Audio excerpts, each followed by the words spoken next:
우리가 읽은 성경 본문에 또 한 명의 가나안 교인이 나옵니다. 바로 야곱의 네 번째 아들인 유다가 교회를 떠나게 됩니다.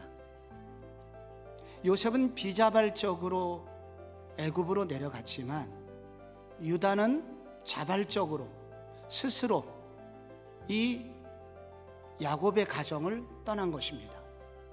근데 야곱의 가정은 그냥 가정이 아니라 구약 교회였습니다. 그는 가족만 떠난 것이 아니라 결국은 하나님을 떠난 것이고 하나님의 말씀을 떠난 것이라고 해석할 수가 있습니다. 이 창세기는 유다가 교회를 떠나는 방황의 시간을 묘사합니다. 그러면서 동시에 회복된 이야기까지 소개하고 있습니다. 이런 과정을 통해서 야곱의 가정 공동체, 즉 교회가 무엇인 것을 알려주려고 합니다. 여러분, 교회는 무엇일까요? 이 유다의 방황과 회복을 통해서 이 시대에 우리 가운데 교회의 의미가 무엇이라고 성경은 말하고 있는 것일까요? 먼저 교회는 우산이다, 이렇게 설명합니다. 여러분, 교회가 좀 부족해 보입니다. 문제가 좀 있어 보입니다. 어떻습니까, 여러분? 실제로 그렇습니다. 근데 진짜는 어떻습니까? 실제는 어떠합니까?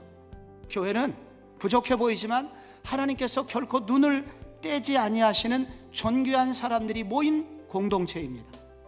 하나님의 특별한 보호하심이 있는 피난처와 같은 곳입니다. 게다가 성경은 이 교회야말로 지옥의 권세가 이기지 못하는 곳이라고 알려줍니다. 마태복음 16장 18절에서 예수님이 말씀하셨죠. 또 내가 네게 이르노니 너는 베드로라. 내가 이 반석 위에 내 교회를 세우리니 음부의 권세가 이기지 못하리라. 주님은 연이어서 19절에 이렇게 말씀하셨습니다. 내가 천국 열쇠를 내게 주리니 내가 땅에서 무엇이든지 매면 하늘에서도 매일 것이고 내가 땅에서 무엇이든지 풀면 하늘에서도 풀리리라. 여러분, 교회는 어떤 것입니까? 최고의 통치자이신 하나님의 마음을 쥐락펴락할 수 있는, 하나님의 마음을 움직일 수 있는 유일한 지상의 기관이 바로 교회라는 것입니다. 여러분, 교회는 어떤 곳입니까? 교회는 우스워 보여도 하나님이 함께 하시는 곳이기에 교회는 교인들의 우산이 되기도 하고 또한 세상 사람들의 우산의 역할을 합니다. 하나님은 이렇게 어렵고 힘든 세상에 우산 같은 곳을 주셨는데 그게 바로 교회라는 것입니다. 여러분, 삶이 불안하십니까? 교회라는 우산 밑으로 들어오시기를 바랍니다. 그리고 여러분이 든든한 우산이 되어 다른 사람들에게, 세상 사람들에게 우산이 되어 주시기를 바랍니다. 마지막으로 이 교회는 뭐냐면요, 실패자들을 기다리시고 써주시는 하나님을 만날 수 있는 곳입니다.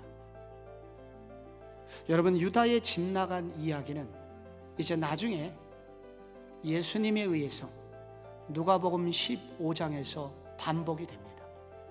바로 집을 나간 탕자 이야기입니다. 이 둘째 아들도 이 아버지 아주 집안의 신물을 느꼈는지 지겨워서 집을 떠납니다. 굶어 죽기 직전에 내가 이렇게 죽을 바에는 그래도 아버지 집으로 돌아가서 알바를 하자, 저를 알바생으로 받아주세요, 너 이렇게 아버지한테 말할 거야. 그리고 집을 향하여 갔는데, 여러분, 이 누가복음 15장 20절에 놀라운 구절이 나오죠. 아직도 거리가 먼데 아버지가 그를 보고 측은히 여겨 달려가 목을 안고 입을 맞추니, 아버지가 달려가고 있습니다. 아버지 눈에는 아들만 보인 거예요. 바로 이것이 교회입니다. 지금 구약교회나 신약교회 모두 다 공통적으로 이 교회는 기다리시는 아버지가 있다는 것입니다. 집 나간 아들을 기다리고 지금도 병든 아들을 치료하기 위해서 지금 아버지는 그 아들에게 눈빛을 집중하고 있다는 거예요. 그러므로 사랑하는 성도 여러분, 부족해도 연약해도 이 주께서 세우신 이 교회를 사랑하시기를 작정하시는 아침이 되시기를 바랍니다. 부족해도 이곳에서 기도하고 연약해도 교회를 통해서 역사하시는 하나님을 바라보는, 그래서 믿음을 키우고 이 자녀들에게 믿음의 방파제를 세워줄 수 있는 그런 일들이 이 교회를 통해서 이루어지기를 함께 기도하는 아침이 되시기를 주 예수 그리스도의 이름으로 축복합니다.